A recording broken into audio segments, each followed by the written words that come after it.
the growl of wolves, the scream of a horse, and the faint, lingering whimper of a newborn Mustang Foal. After a night of sheer terror, no mother's milk, no herd, no one in the world knew he was dying, alone, in a frozen, merciless world, until it collapsed, right beside a fresh grave, where a dog was digging to bury her own litter of stillborn pups.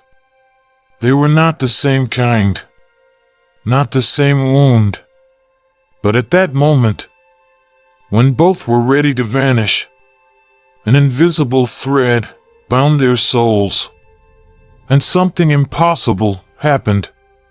A dog chose to become a mother. A Mustang Foal learned to live as something entirely different. And for the first time, the world stepped aside to make space for a love with no name. What ending awaits these two souls? Join Gallop of Glory on a journey no one dared to believe, where one creature refused to die just to call someone Mom. The first snow came like a curse. No warning, no mercy, just wind, howling like 1,000 wolves that had remembered how to hate. Up on Mount Schneevel, where pine trees split the sky like broken spears, the storm fell like a curtain. Snow poured from above and swept the ground into a blinding, white oblivion. The herd had felt it, not in the air, but in the silence that came before. And then came the predators, a flash of gray between the trees, a snarl too close to the foal's ear. Then panic. The wild Mustang herd, 40 strong, shattered like glass. Hoofs thundered, tails whipped, screams of Mars and colts cut through the wind as wolves lunged from the shadows, fangs bared, their hunger old and cold as the mountain itself. But in the chaos, one mare stayed behind. Her name was Selena, a lean, ash-coated Mustang, with the wild in her blood and fire in her eyes.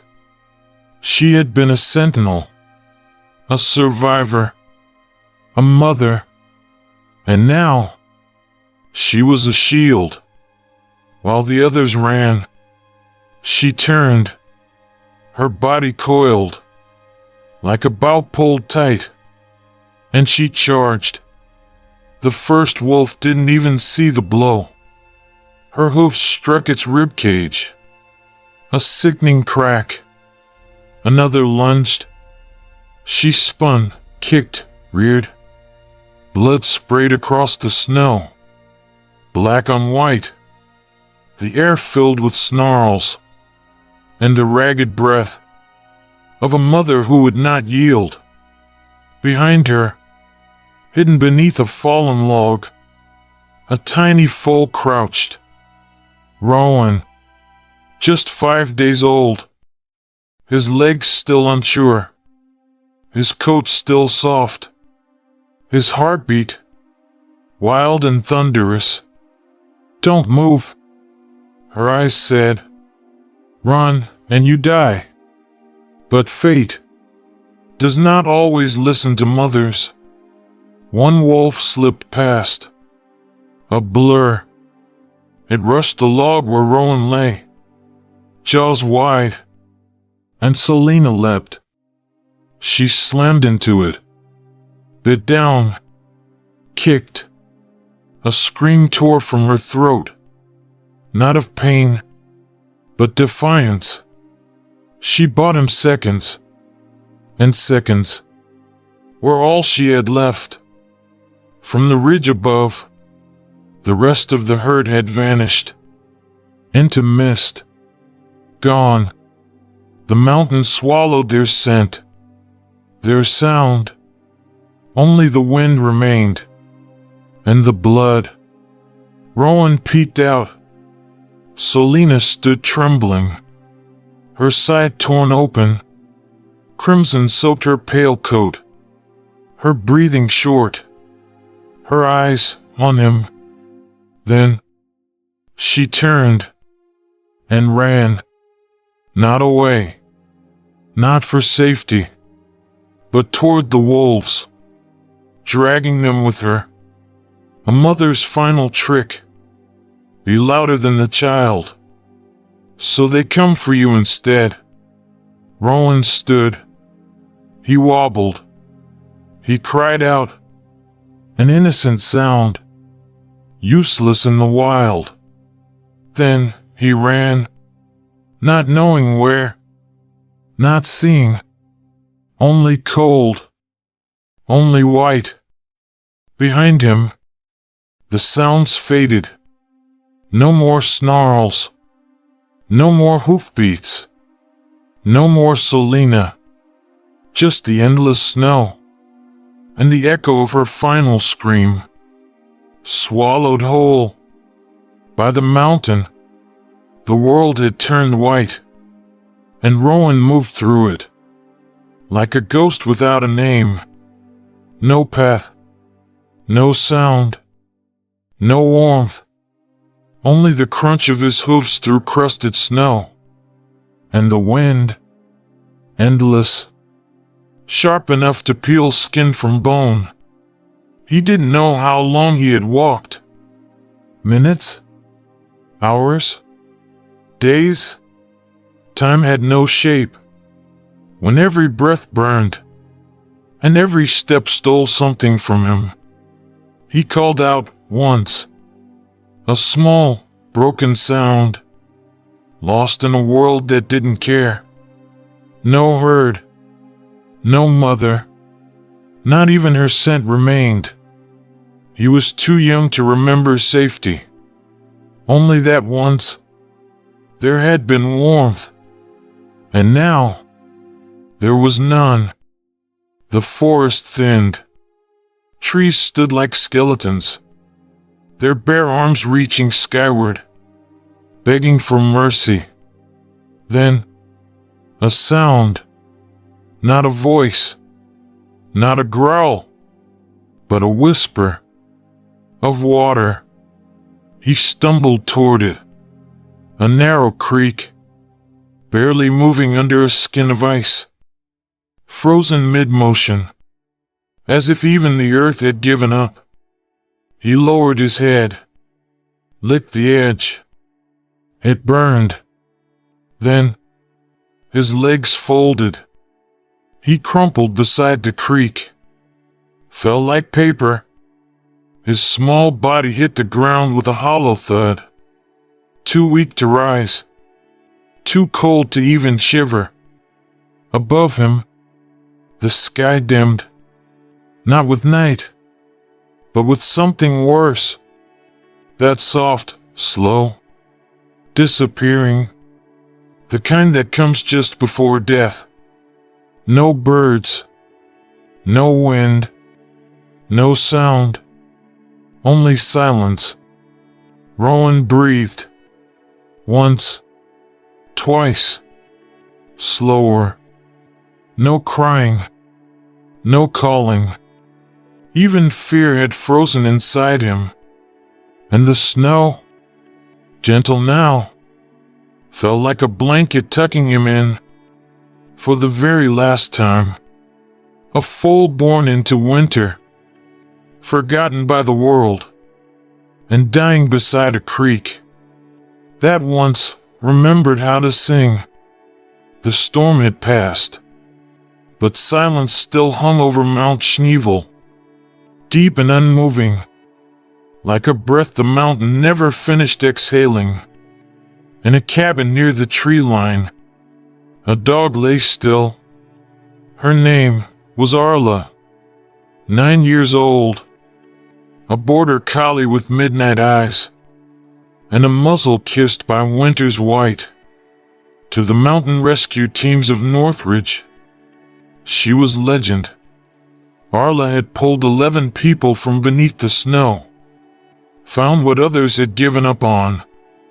Again and again, she returned with proof that even the buried could be brought back. But even the strongest can fall. It had been 3 weeks since Arla stopped searching. 3 weeks since the vet had whispered what no creature could ever understand. Complications. Stillborn. All of them. They had wrapped her pups in a soft towel, buried them behind the cabin, beneath the cedar tree where the light always fell just right. And Arla had stopped.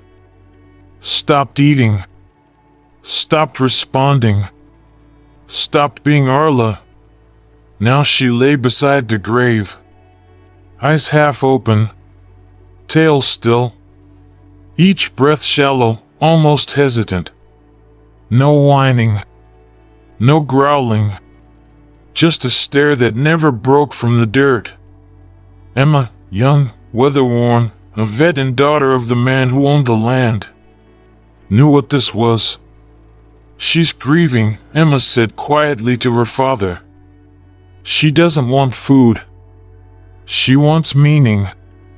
Jonas tried to help. I can carry her back in, get her warm again. But Emma shook her head. She doesn't need warmth, she whispered. She needs a reason to stay. Because Emma had seen this silence before.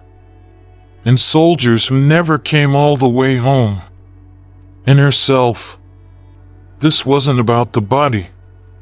It was the soul giving up. So Arla remained, a rescuer with no one left to rescue.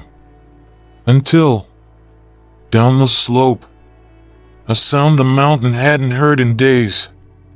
Not wind, not wolves, but something small, something fragile, a whisper, a whimper. So faint, it might have been imagined. But Arla's ears twitched. For the first time in weeks, she moved. She lifted her head, and the snow around her shifted, as if even the mountain was beginning to breathe again. The wind had gone still, but Arla's ears twitched. Something was there. Not quite a sound, more like a tremble in the air. Faint, fragile, almost mistaken for wind slipping through pine. But it wasn't wind. It was pain, and it was alive. A single whimper, thin, broken, drifted across the frozen creek. Arla rose, slowly. Her hind leg shook beneath her. That old wound from Northridge, still there. But pain didn't matter. Not when instinct returned. Not when someone needed her. One step, then another. Snow crunched beneath her paws. She passed the cedar, past the grave, toward the sound that didn't belong in a world this silent. The creek appeared. Still. Glassy. A frozen breath of the mountain. And just beyond the bend, a shape, curled tight against the white. More shadow than body. Arla stopped. A foal. Tiny. Alone. Folded into himself like a secret the world had left behind. His legs were bent the wrong way. His sides barely moved. And his breath left no trace in the air. But then, he whimpered again. And Arla moved. Her limp was stiff. Each step a ripple of pain. But she kept going. The ice groaned as she crossed. But it held. Halfway there, she paused, lifted her head. The foal was watching her. His eyes, dim but open. Too young to understand fear. Too cold to feel it. Still, he saw her. And she saw him. No barking. No crying. Just eyes. Locked. And silent. That moment said everything. Not in words, but an ache. Two souls. Two kinds of grief. One thread between them. She had nothing left to rescue. He had no one left to save him.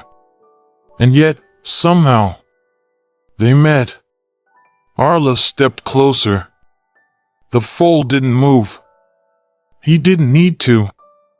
Because sometimes, the beginning of being saved is simply being seen.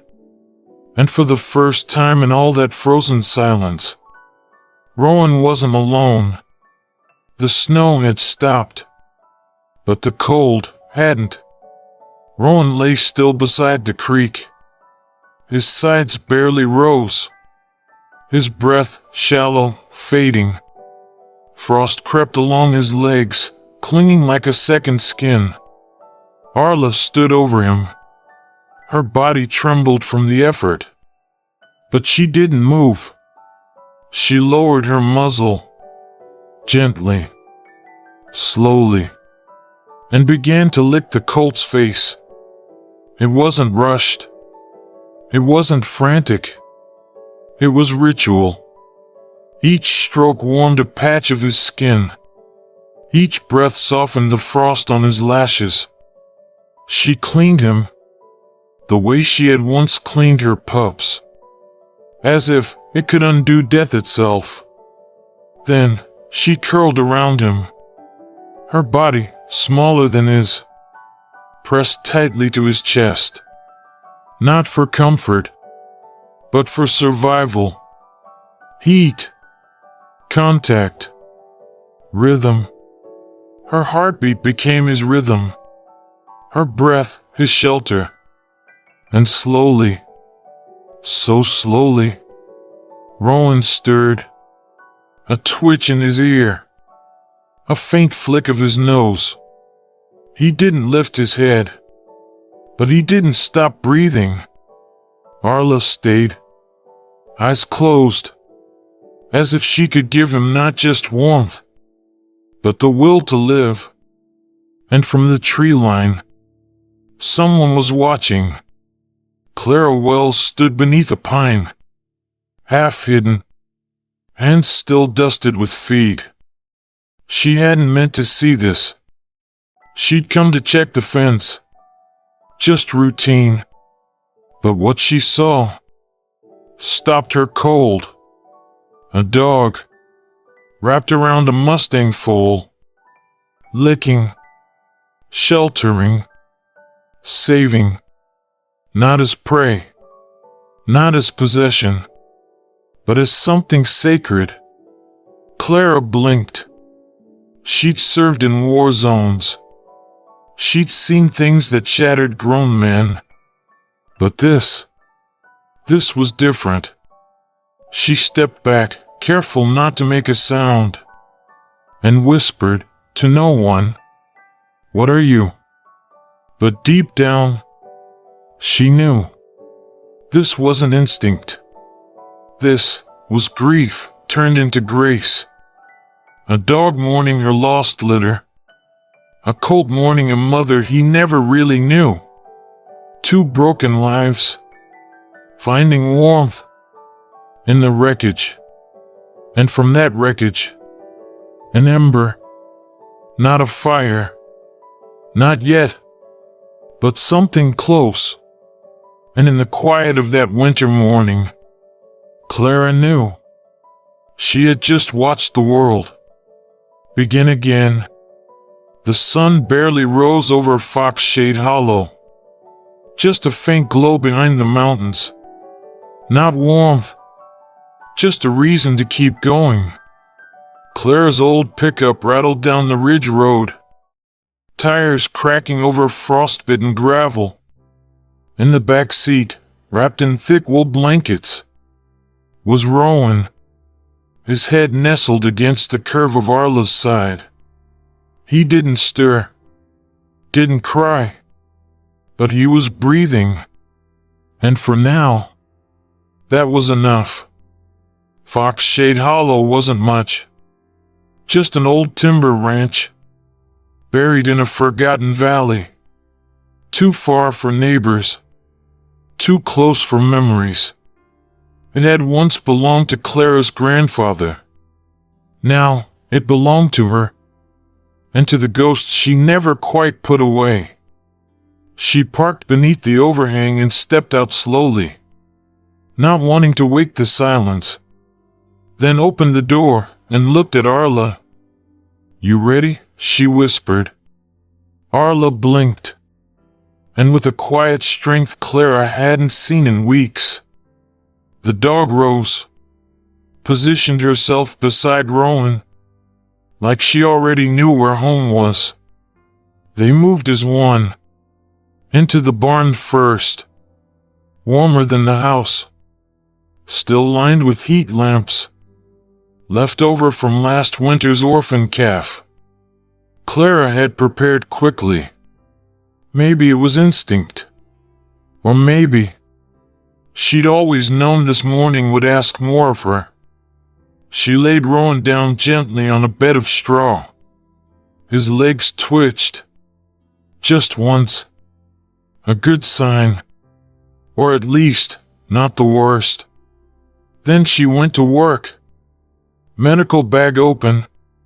Gloves on. Milk formula warming on the stove. Just a few feet away. She checked his vitals. Heart faint, but steady. Temperature low, but not crashing. Eyes dull, but not gone. "He's still in there," Clara murmured. "And we're gonna pull him back." Arla didn't move. She curled beside the foal again, muzzle resting beneath his jaw, as if anchoring him to the world. Clara returned with the bottle. Goat-based milk replacer. Nutrient boosted. Not perfect. But in rescue, perfect didn't exist. She knelt, tilted Rowan's head, gently eased the nipple to his lips. Nothing.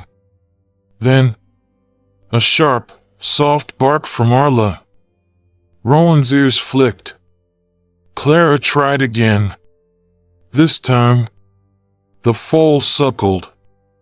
Weakly. Then again. And just like that, a rhythm began. Drop by drop. Beat by beat. The first meal of his second life. Arla stayed beside him the whole time. Eyes alert. Body warm. Every time Rowan whimpered, she answered. With a whine. A lick.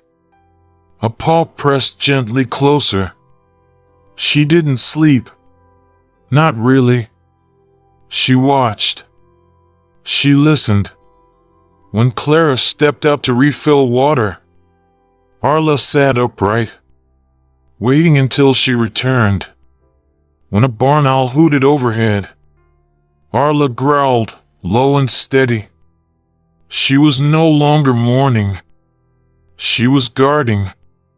And as midnight deepened over Fox Shade Hollow, the old barn pulsed with 3 heartbeats. One nearly lost. One barely healed. And one finally beginning to believe in miracles again. By morning, the frost on the barn windows had begun to melt. Inside, nothing looked different. But something had shifted. A quietness lingered. Not hollow. Just waiting. Like the world had paused. Before taking a breath, Clara sat on a wooden stool by the straw bed, a thermos in her hands. Steam rose into the light, curling like memory. She watched him sleep. The foal, still fragile. His sides moved in slow, shallow waves. His legs twitched now and then, but he was alive. Arla lay beside him, still and alert, eyes half open, ears tuned to every sound. She hadn't drifted once. Clara took a sip, then reached for her notebook. Old leather, faded edges. She'd carried it through war zones, field tents, mountain floods. Every page, a blend of medicine and memory. She opened to a fresh sheet, dated it, wrote, subject, Mustang Foal.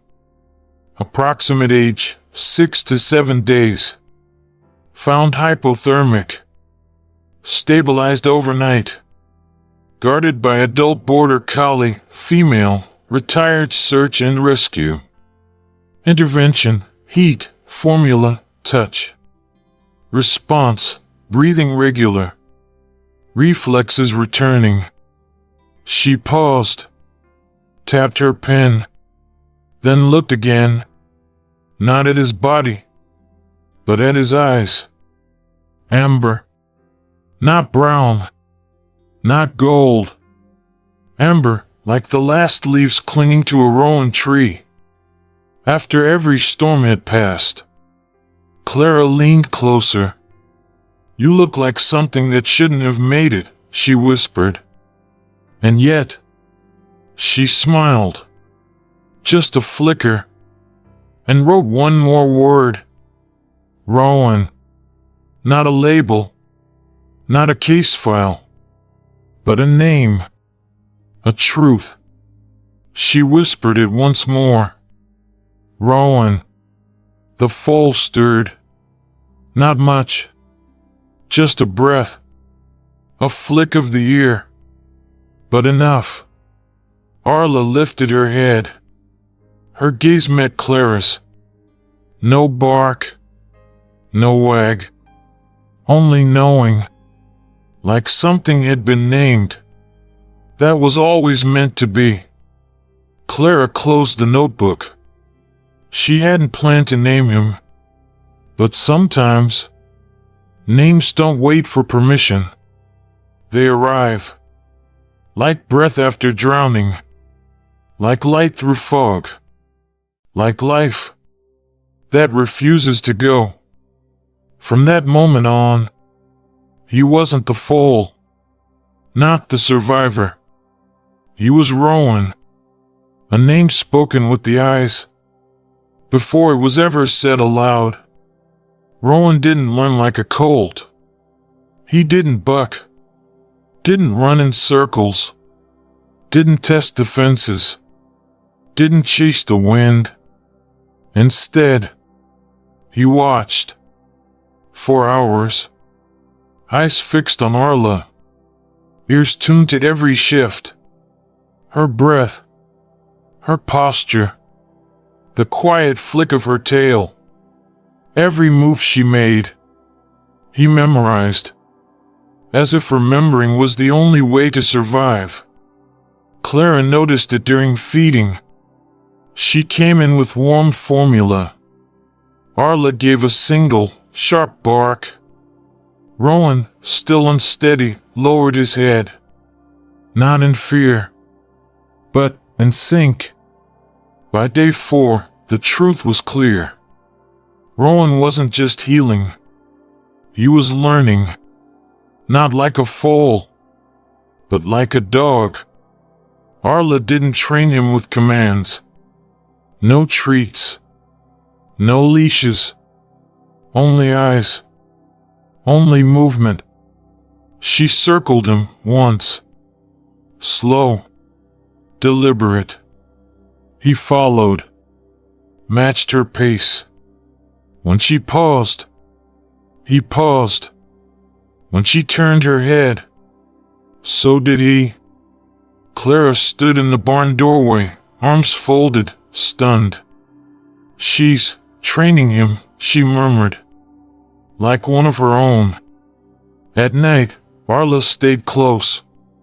If Rowan drifted from the heater, she nudged him back. If he tangled in blankets, she fixed it with a paw. If he whimpered in sleep, her low, steady growl calmed him faster than anything Clara could do. But the moment Clara never forgot, the one she wrote down, hands shaking, came just after sunrise. A hawk cried overhead. Rowan flinched, legs stiff, eyes wide.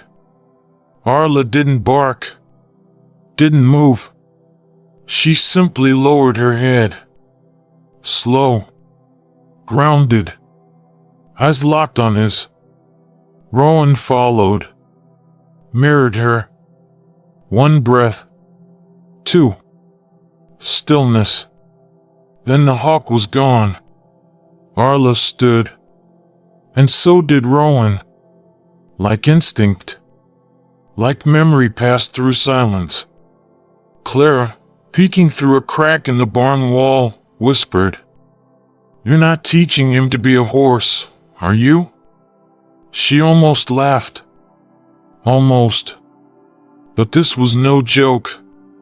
A dog was teaching a Mustang how to live. Not as prey. Not as wild. But as something else. Not quite tamed. Not quite free. But awake. Arla had lost her litter. Rowan had lost his herd. Now, step by step, glance by glance, they were building something new. No words. No rules. Just breath. Just trust. And in that barn, where straw caught the morning light, and frost clung to windows like memory, two beings learned how to move again, together. It started with a nudge, barely more than a touch. Rowan's muzzle resting gently against Arla's shoulder. Not random, not frantic, just intentional. Clara noticed it that morning, stepping into the barn. At first, she thought it was a stumble. But Arla turned. No bark, no growl, just a slow, steady blink. A quiet response.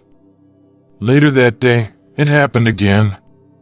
Rowan pressed his nose against her side and let out the faintest whinny. Not quite a call, not quite a cry. Arla answered with a low chuff, then slowly circled him once. No touch, no noise, only motion. Rowan shifted, turned in the same arc she made, and settled beside her again. Clara stood at the stall door, arms folded, and whispered, "You're talking to each other, aren't you?" It wasn't barking. It wasn't whinnying. It was something else. A rhythm of breath, of silence, of motion and meaning. Not language, but understanding. Day by day, she watched it grow. A sharp exhale from Rowan. A tail flick from Arla. A low rumble from Arla. Rowan sidestepping, avoiding a sharp splinter Clara hadn't even seen. He began using clipped little sounds. Soft wheezes, like broken whistles. When he was hungry. When he was tired. When he wanted her attention. And Arla adapted.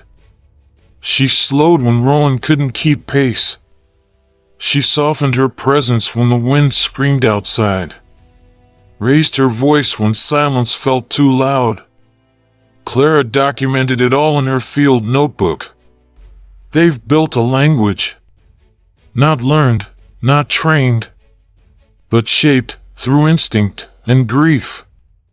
She paused, then crossed out language, wrote instead, communion, because that's what it was. Not discipline, not survival, but communion. A dog and a Mustang, speaking in ways no species had taught them, just felt. And Rowan was no longer mimicking. He was initiating. He waited when he needed to, moved when the air shifted, signaled when he needed space. His sounds sharpened, his looks deepened, and Arla replied every time, like they were born knowing. No other horse would have understood him. No other dog would have stayed. But somehow, in the stillness between species, a language had formed. That night, Clara sat in the barn, a lantern flickering behind her. Rowan curled beneath the blankets. Arla draped her muzzle across his neck. Neither one moved. Neither one spoke. But the barn was full.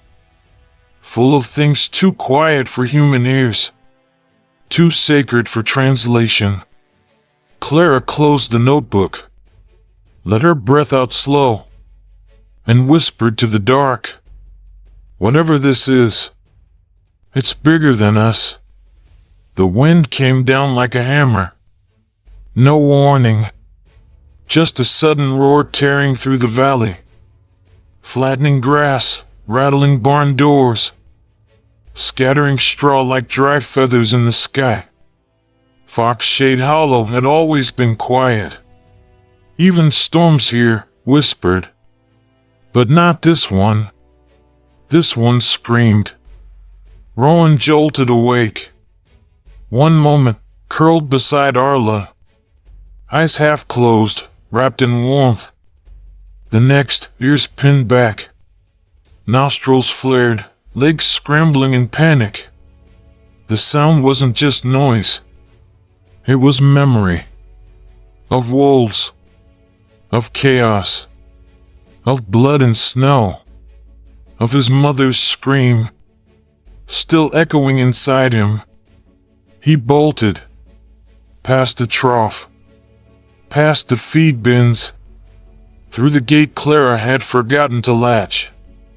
A blur of spindly legs and blind terror. Hoofs tore into frost-hardened ground, kicking up dirt and fear in equal measure. Arla was up in an instant. Her limp hadn't vanished, but instinct didn't care. Pain bowed to purpose. She launched through the barn door, slid once across the ice-slick floor, and sprinted into the storm. Body low, eyes locked, every step aimed at one thing, bringing him back. Clara had just stepped outside when she saw it. Rowan, streaking across the field like a phantom on fire. And behind him, Arla, the retired rescuer, charging like it was the avalanche of 2008 all over again. "Arla," Clara called, but her voice vanished in the wind. Arla didn't stop, didn't flinch, didn't look back. She had eyes only for the colt. He was heading toward the ridge. Too steep, too far. One more step and he wouldn't fall, he'd disappear. Clara ran, boots slipping, breath ragged. But it wasn't her race anymore. It was Arla's. And Arla remembered. She remembered how to lead, how to rescue, how to reach what the world had nearly lost. 30 feet from the drop, Rowan skidded, stumbled, and Arla barked. Once, sharp, steady, familiar. He froze, Arla veered left, cut him off, barked again, quieter this time. She didn't charge. She circled. Once, twice. Her eyes locked on his. Every move deliberate. Every step a message. She didn't panic. She taught. And Rowan listened. He followed. Trembling. Slow. But turning. Away from the edge. Back toward the barn. Back toward safety. By the time Clara reached them, she dropped to her knees. Not from breathlessness, but from something deeper. Rowan stood beside Arla, shaking, but breathing. Still here. And Arla? She sat tall, chest lifted, eyes calm, a sentinel reborn. Clara whispered through the wind, "You didn't just save him, girl." She blinked. "You're raising him." The storm eased, but something deeper had stayed behind. Not the fear, not the wind, but a thread, drawn tight between souls who had lost. And now, we're learning how to hold on. Not by blood, not by instinct, but by trust. And trust, Clara realized, is how you turn a life. From surviving to becoming. It started with a tumble. Not violent, not angry. Just a game gone too strong. Rowan, now nearly 4 months old, had doubled in size. Long legs, lean frame, muscles blooming beneath a thickening winter coat. His hooves struck harder. His weight, once featherlight, now thundered with every misstep. That morning, he had only meant to play. A little nudge, a bounce, a twist of his head, like he'd seen in wild foals. Except, he had no herd, only Arla, and Arla wasn't ready. He spun too fast, tapped her side too hard.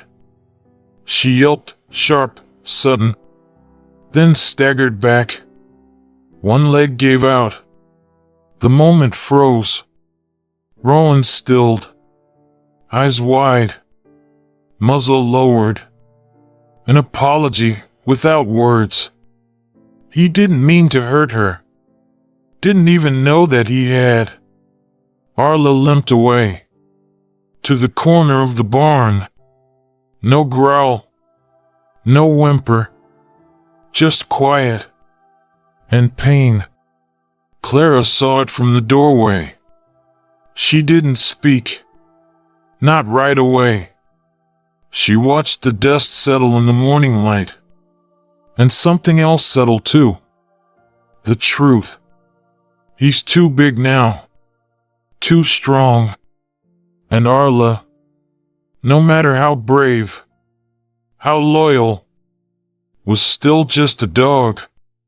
Later, as Rowan slept, Clara checked her leg. No break. No new tear. But the old scar beneath the skin had flared. The limp would return. Worse. Clara sat back, brushed frost from her sleeves, whispered into the barn's hush. She loves him, and he doesn't know his own strength. Across the straw, Arla lay still, eyes full of everything except regret.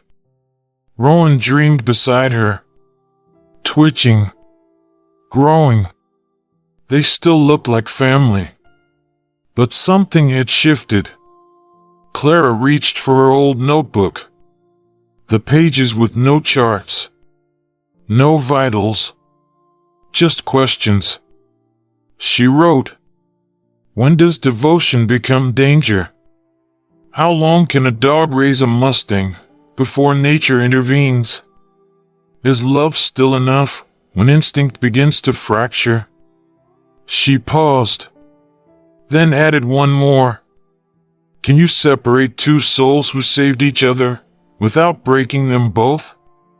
That night, Clara slept between them. Literally, between. Rowan had tried to curl beside Arla. She'd flinched. Just slightly. So Clara laid her coat between them. A line of fabric. Between what once had been seamless. Rowan didn't understand. He gave a soft wheeze, confused. But he stayed. Arla sighed. Settled down again. Tail brushing Clara's boot. Above them, the wind moved through the roof slats. Not howling. Just whispering. And Clara, eyes open in the dark, finally said the thing that had haunted her all day. Maybe it's not about choosing between them. Maybe it's about teaching him what she can't. And in that stillness, the silence offered its reply. Not the end. Just the beginning of the next lesson. The trailer rolled in. Just after sunrise. Old. Dented. Paint flaking from the sides. But inside, a survivor. Clara stood at the edge of the gravel path. Arms folded against the early cold. Beside her, Arla sat alert. Eyes narrowed. And just behind them, half hidden in the barn's shadow, Rowan, now 5 months old. His chest had begun to fill out. His stride had gained strength. But there were still parts of him. Soft. Uncertain. Especially now. The ramp dropped. Out stepped a mare. Not wild. Not broken. But tired. Her coat was faded bay, with streaks of gray like smoke, curling through her mane. Her hooves landed with deliberate grace, not to show off, but because she had spent too many years being told how to move. Lyra. That was the name on her papers, and the only word she still responded to. She had once danced beneath stage lights, reared on command, wore ribbons braided into her tail. But those days were long gone. She had been found, emaciated, abandoned in a paddock, behind a defunct riding school, too old to be sold, too proud to beg. Clara had taken one look at her file and made the call. Now, Lyra blinked into the rising sun, a fox shade hollow, and exhaled. A soft, weary sound. Behind Clara, Rowan stiffened. His ears twitched. His body lowered. Not forward, but back. He backed into the straw. Legs stiff. Eyes locked on the mare.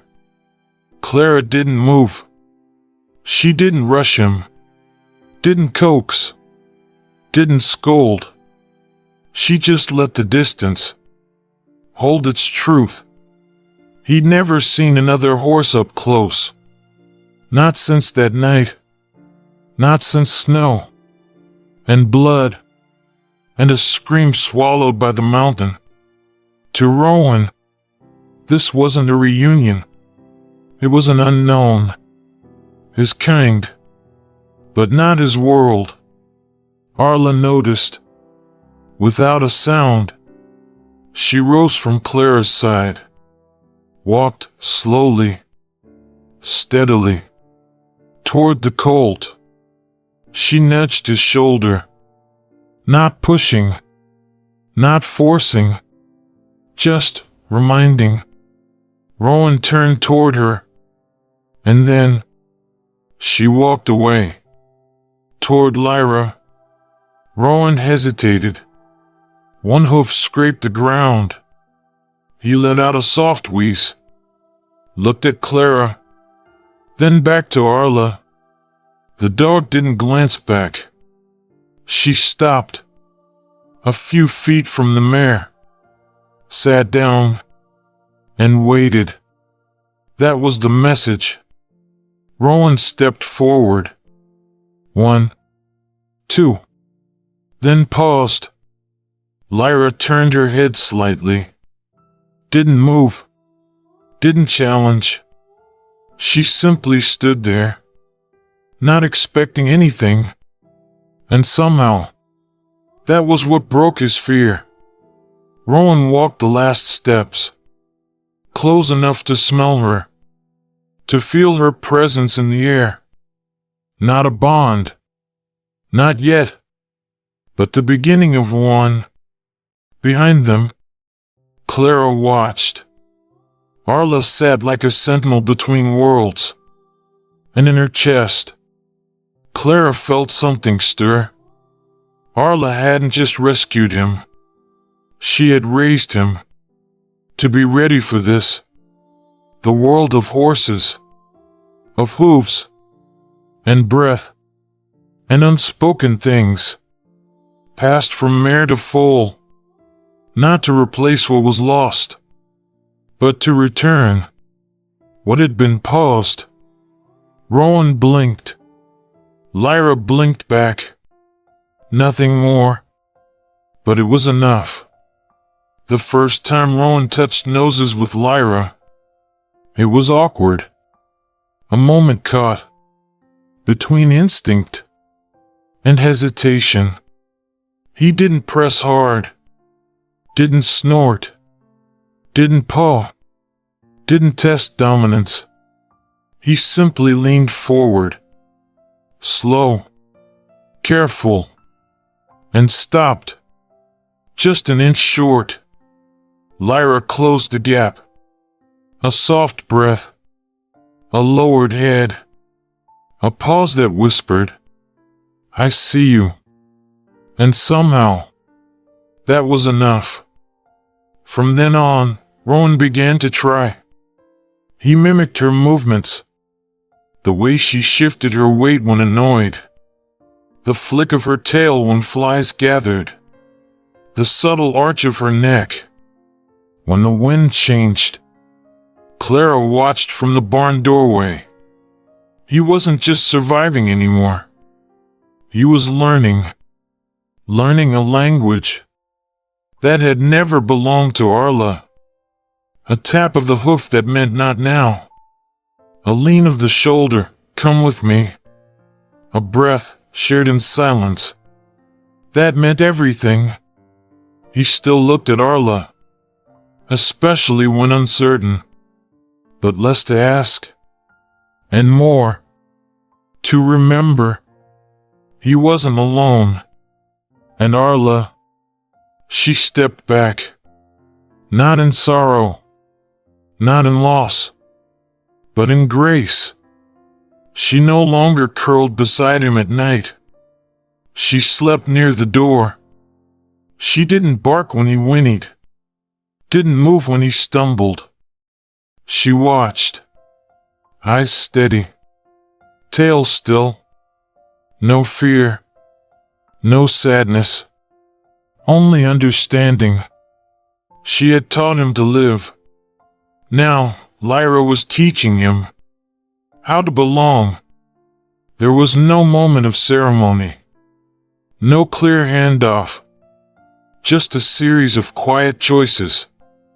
Rowan choosing to follow Lyra into the pasture, to drink beside her, to lie in her shadow instead of Arla's, and Arla letting him. One morning, Clara sat beside her, a mug of coffee warming her hands. Rowan trotted wide, crooked circles around the pasture, copying Lyra's slow, precise turns. He wasn't graceful. Not yet. But he wasn't afraid. Clara reached down and ran a hand through Arla's fur. "He's crossing over," she whispered. Arla didn't lift her head, but her breathing slowed, deepened.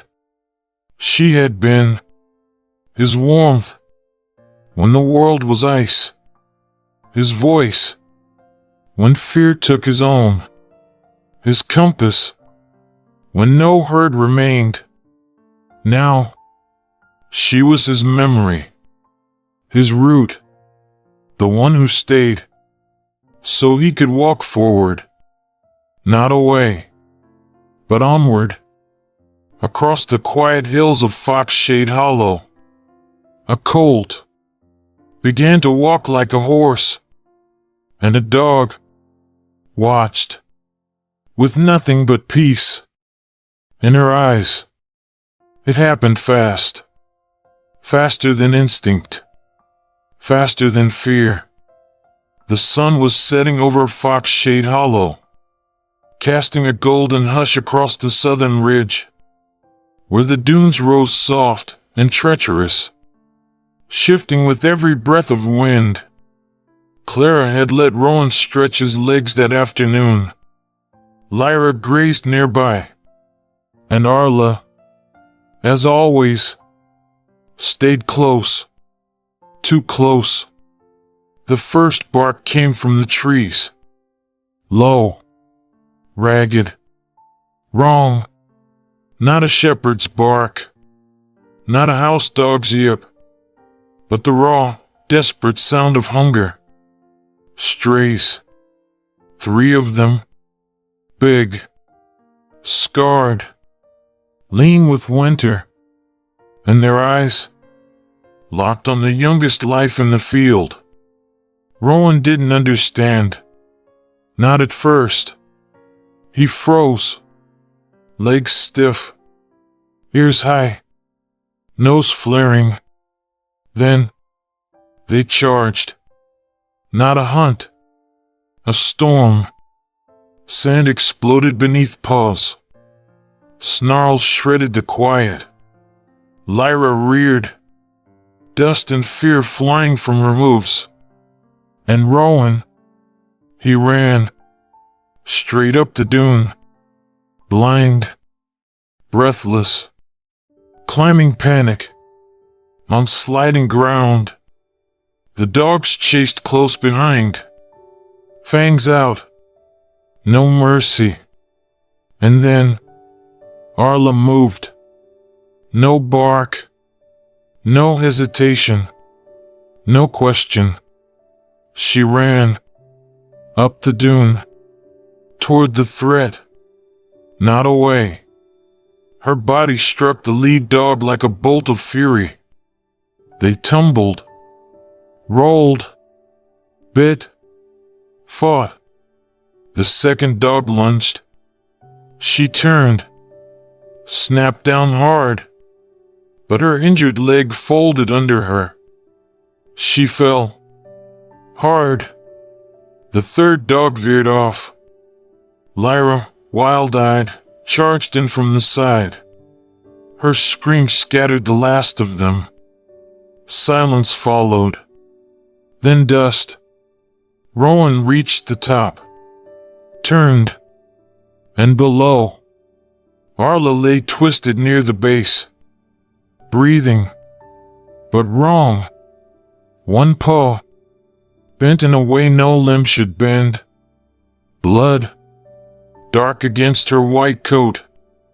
He stared, stilled. Then, he moved.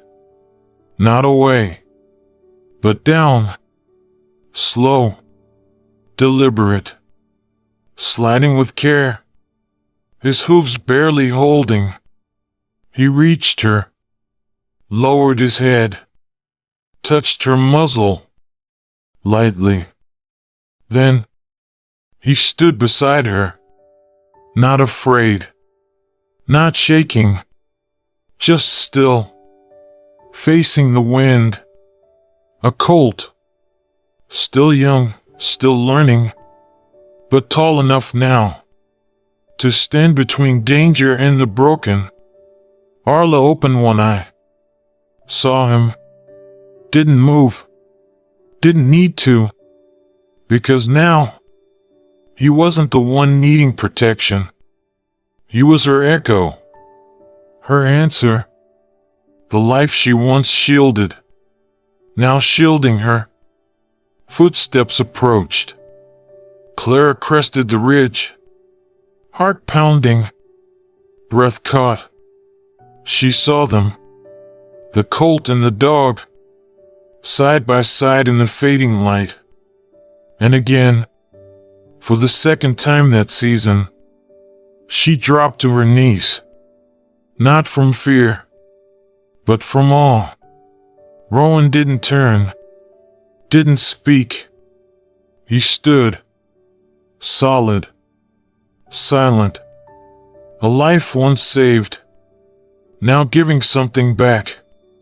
It wasn't a big ceremony. No ribbon cutting, no reporters, no speeches echoing across the hills. Just a signature, a small, slanted name at the bottom of a weathered form, and a quiet nod from the county rangers sent to inspect the fence line. It was done.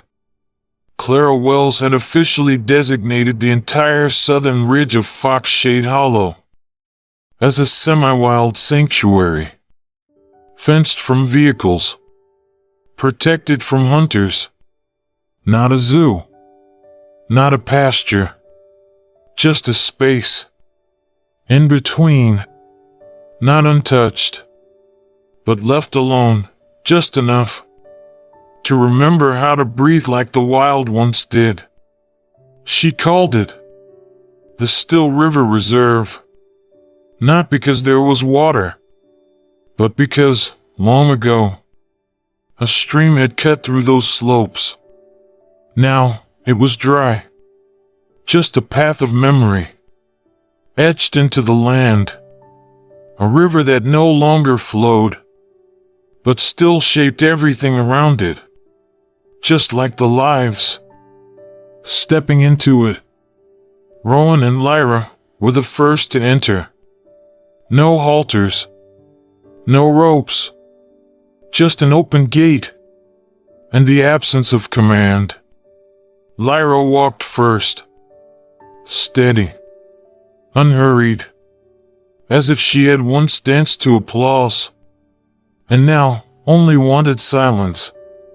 Rowan followed, still unsure, still glancing back, not toward Clara, but toward the cabin, toward Arla. She stood in the doorway, one paw slightly raised, not limping, but not forgetting. She didn't bark, didn't whine, didn't chase after him like she once had. She just watched. And Rowan, he paused, on the edge of the reserve, one hoof in, one hoof out. Then he let out a soft breath, half sigh, half farewell. Arla's ears twitched. Her tail gave one slow sway, and Rowan stepped forward, into the grass, into the trees, into the kind of life no one could fully name. He stayed close to Lyra at first, but the land would teach him now. The wind, the dirt, the stars that stretched, long and cold, across the ridge. And Arla? She stayed too. Not in the field, but in the old cabin by the northern fence, where she could see the gate, where she could hear the distant sound of hoofbeats, and know exactly whose they were. Clara watched it all from her porch. A cup of coffee cooling in her hand. The sky turning amber at the edges. She didn't speak. There was nothing left to say. Only this. A dog had once rescued a colt. Then raised him. Then let him go. And the river that had dried long ago? It still shaped valleys.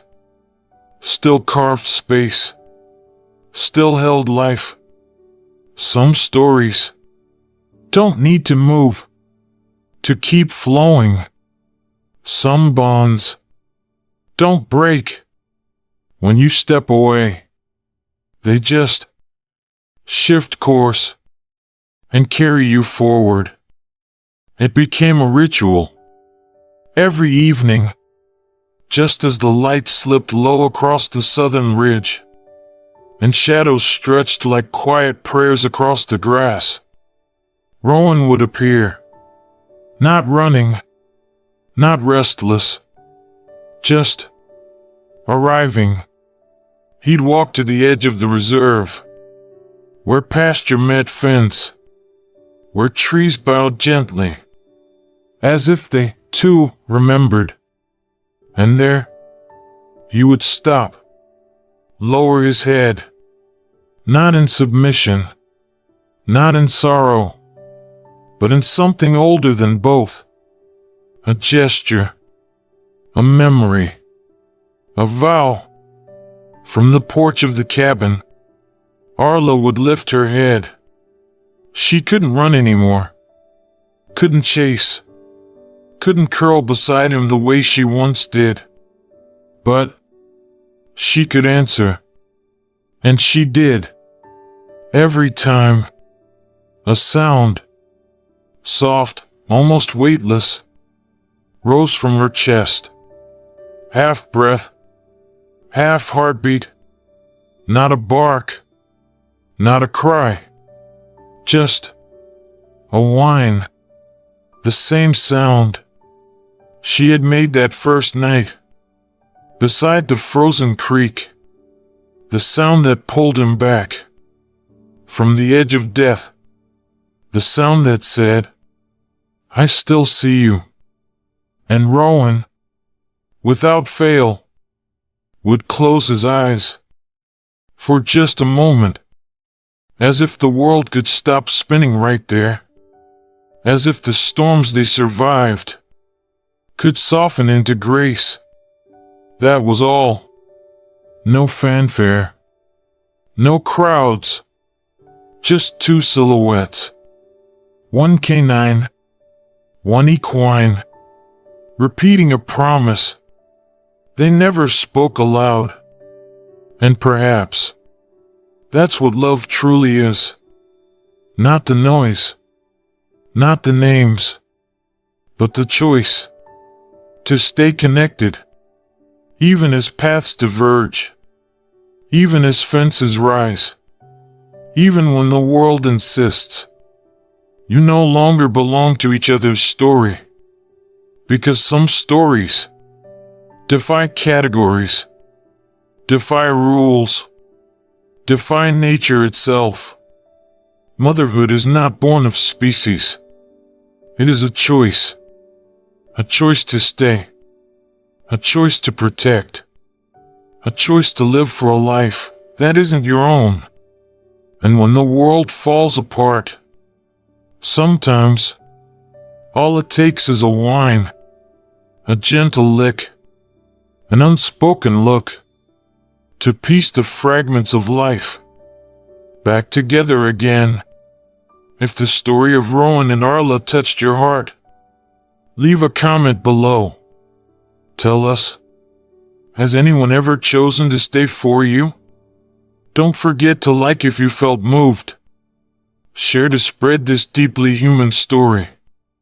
And subscribe to Gallop of Glory, so you never miss the next emotional journey, where people, animals, and the wild spirit of life meet in silence, yet echo forever.